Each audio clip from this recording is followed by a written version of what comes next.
धम्मपद जरा वग्गो अपसुतायं पुरीसो बलिवदोव जीरती मनसानी तस वढंती पन्यातस न वढती. अल्पश्रुत अज्ञानी पुरुष बैलाप्रमाणे वाढत वाढत माथारा होतो.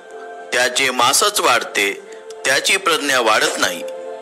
अर्थकथा. एक भिक्षू कोणाचेही ऐकून घेत नसे.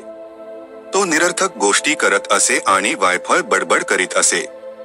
धम्म पालन करण्यात त्याला अजिबात रस वाटत नसे. वय वाढत चालले तरी त्याने स्वतःची प्रज्ञा विकसित केली नाही. त्या भिक्षूच्या संबंधात बुद्धांनी ही गाथा उच्चारली.